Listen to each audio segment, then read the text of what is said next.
नमस्कार बच्चों, स्वागत है आप सभी का व्याकरण जगत में। हमारे अध्ययन का उपविषय चल रहा था कक्षा 7वीं हेतु निर्धारित पुस्तक स्पर्श भाग 2 में संकलित अध्याय 2 वर्ण विचार। तो बच्चों, वर्ण विचार में हमने अब तक क्या सीखा, आइए जान लेते हैं संक्षिप्त रूप में। तो बच्चों, भाषा की जो सबसे छोटी इकाई है उसे वर्ण कहते हैं। फिर हमने सीखा था वर्णमाला कि वर्णमाला किसको कहते हैं। वर्णों के व्यवस्थित और क्रमबद्ध समूह को वर्णमाला कहते हैं। साथ ही हमने स्वर और व्यंजनों का शुद्ध उच्चारण के साथ ज्ञान किया था।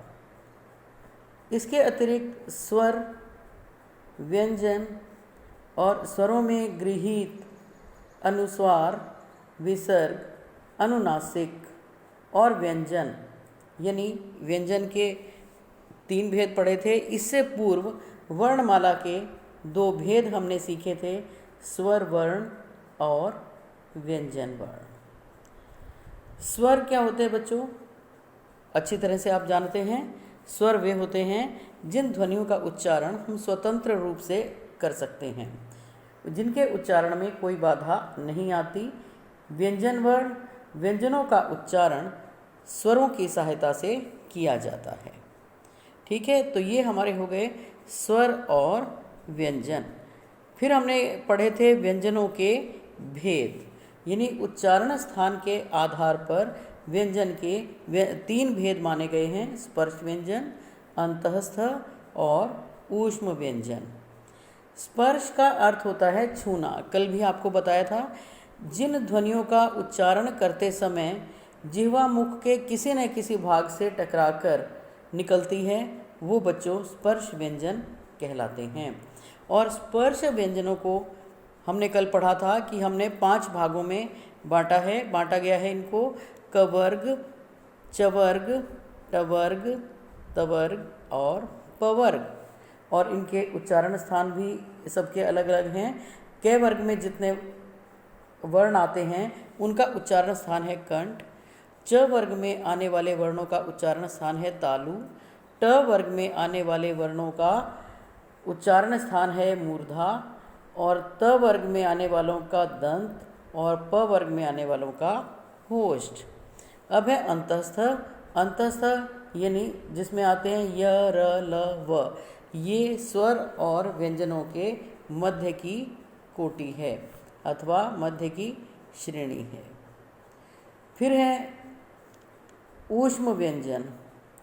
ऊष्म, जिनका उच्चारण करते समय हवा की तेज गति से मुख से रगड़ खाकर वायु निकलती है और उसकी रगड़ के साथ ही एक गर्मी पैदा होती है, जिसको ऊष्मा कहते हैं। ऊष्मा का अर्थ गर्मी ही है बच्चों। और ये जो ऊष्म व्यंजन हैं ये भी 4 हैं: श, श, स और ह। संयुक्त व्यंजन क्ष, त्र, ज्ञ। अयोगवह। अयोगवह क्या है बच्चों? ये ध्वनियों का हमारा एक और भी भेद है जिसे अयोगवह कहते हैं, और ये संख्या में 3 हैं। कौन कौन से? अनुस्वार, अनुनासिक और विसर्ग। अनुस्वार के विषय में कल आप पढ़ चुके थे। अनुनासिक के विषय में भी संक्षिप्त परिचय आपने जान लिया था। चलिए फिर से आरंभ करते हैं अनुस्वार से। अनुस्वार बच्चों एक आश्रित व्यंजन है। अनुस्वार क्या है? एक आश्रित नासिक्य व्यंजन है, यानी जिसका उच्चारण नासिका से होता है। किसका? अनुस्वार का।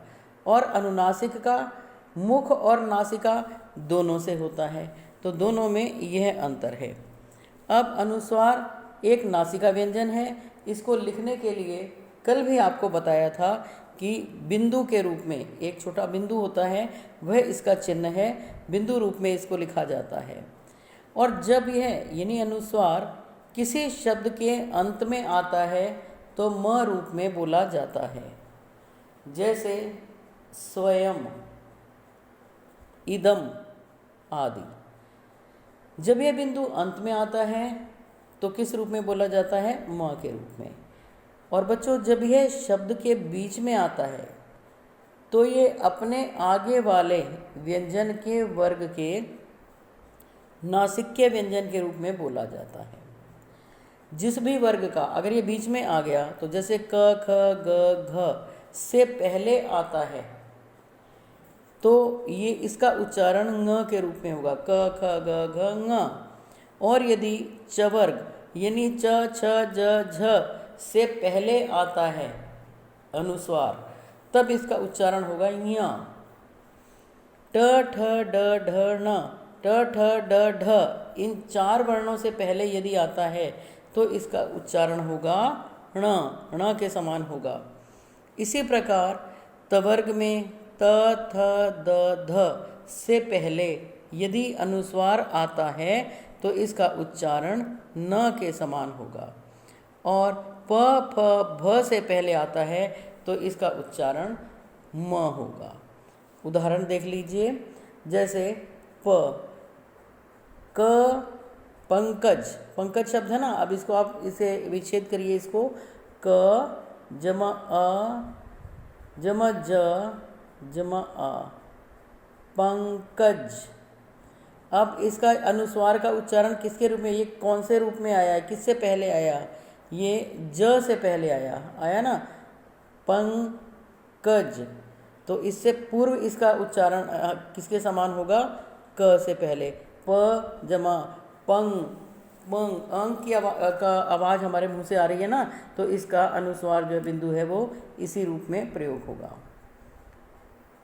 इसी तरह पंजा, पंजा शब्द है, ये ज किस वर्ग में आता है? च छ ज झ है ना, तो चवर्ग में च छ ज से पहले ये चवर्ग का अंतिम वर्ण क्या होगा?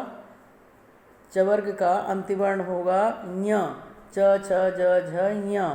तो इसलिए इसमें क्या होगा? इसका ञ के रूप में प्रयोग होगा। ठीक है। और ये जैसे पंकज था ये कवर्ग का था, तो इसीलिए यहाँ पर ङ के रूप में क ख ग घ ङ, इसका ङ के रूप में प्रयोग हुआ। और इसी तरह से तीसरा शब्द लेते हैं पंडित। पंडित को विस्तार कीजिए, पंडित ट ठ ड ढ ण, पंडित तवर्ग, तवर्ग में क्या आएगा? त थ द ध न, ट ठ ड ढ ण। तो कौन से वर्ग का है ये? टवर्ग का। तो यहाँ पर इसका उच्चारण क्या है? ण के समान, पंडित ण के समान हुआ। अब है प जमा अ ध जब थ जमा अ यानी पंथ। ये कौन से? त थ द ध न, ये तवर्ग का है। तवर्ग का क्या है? वर्ण। तो इसीलिए तवर्ग का अंतिम वर्ण क्या हुआ? न। तो यहाँ पर इसका उच्चारण न के समान होगा और बोलेंगे तो पंथ, न की आवाज़ आती है। इसी प्रकार से अगला शब्द है पंप।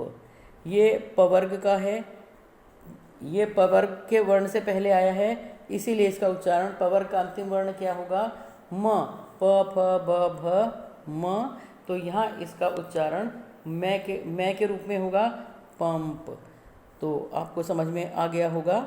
एक बार इसको अच्छे से दोहरा लेते हैं दोबारा। तो देखिए ये जब यह यानी अनुस्वार अंत में आता है तो बच्चों इसका उच्चारण म के रूप में होता है, और जब किसी शब्द के बीच में आता है तो अपने आगे आने वाले व्यंजन के नासिक्य यानी अंतिम जो वर्ण होता है उसके रूप में बोला जाता है। ठीक है, आगे चलते हैं। मानक वर्तनी के नियमों के अनुसार अनुस्वार को वर्ण से न लिखकर केवल बिंदु ही लिखना चाहिए।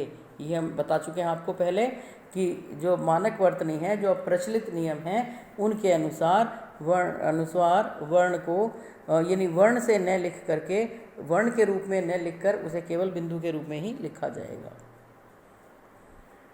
अनुस्वार तथा अनुनासिक के बिंदु के अंतर को हमें बोलकर सीखना है, यानी अनुस्वार कैसे बोलेंगे और अनुनासिक कैसे बोलेंगे। और बच्चों दोनों को बोलने में अंतर, जब हम दोनों का उच्चारण करेंगे तो बिल्कुल अंतर अपने आप ही स्पष्ट हो जाता है। देखिए अनुस्वार कैसे बोलेंगे, गंगा, गंगा, तो नासिका से आप देखो ऊपर से नाक में से आवाज़ आती है ना। और यदि हम कहें कि चांद, चांद, इसमें दोनों नासिका से भी और मुख से भी वायु निकलती है, वहाँ से स्वर आता है। इसके अलावा बहुत अच्छे से आप अंतर स्पष्ट कर लेंगे। आप बोलिए हंस, तो इसमें ऊपर क्या लगेगा, हंस, हंस, नासिका से आवाज़ आ रही है तो हंस में बिंदु लगेगा, ऊपर अनुस्वार लगेगा। और यदि हम कहें हंस, तो हंस में आएगा चंद्र बिंदु, तो हंस और हंस दोनों में अंतर स्वतः स्पष्ट हो जाएगा। तीसरा है विसर्ग। विसर्ग का चिन्ह क्या होता है, दो बिंदु, और इन दोनों का उच्चारण होता है ह के समान, यानी संस्कृत के ह की तरह इसका उच्चारण होता है अतः, स्वतः। तो इस प्रकार से हम विसर्ग का उच्चारण कर सकते हैं। आगे है आगत।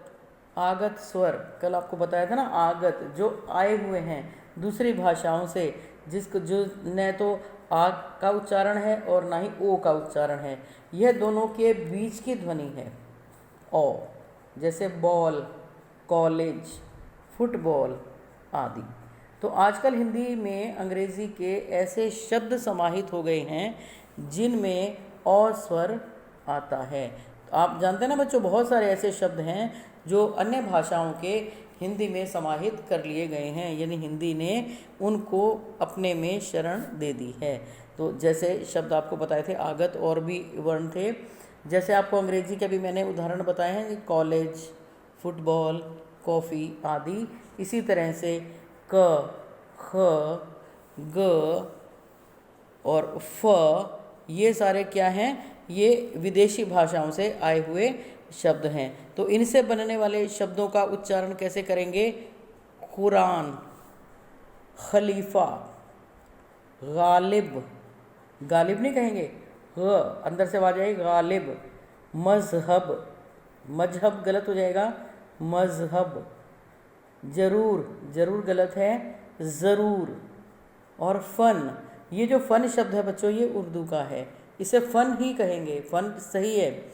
फन आप बोलेंगे तो गलत हो जाएगा, तो ये नाग का फन हो जाएगा, ठीक है ना। तो इनके उच्चारण की शुद्धता पर भी हमें पूरा ध्यान रखना है। आगे है द्वित्व व्यंजन। जब एक ही प्रकार के दो व्यंजनों को एक साथ मिलाकर लिखा जाता है तो वो कहलाते हैं द्वित्व व्यंजन।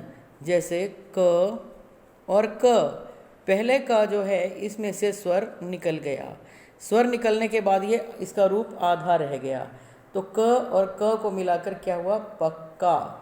इसी प्रकार से च से बन गया बच्चा, ज आधा ज यानी हलंत वाला ज और पूरा ज सज्जा। एक ही प्रकार के दोनों व्यंजनों का मेल है ये, ल हलंत और ल पल्ला, त हलंत और त पत्ता। तो इस प्रकार बच्चों ऐसे व्यंजनों को हम क्या कहते हैं, द्वित्व व्यंजन। तो आज के लिए इतना ही काफ़ी, कल मिलते हैं, धन्यवाद।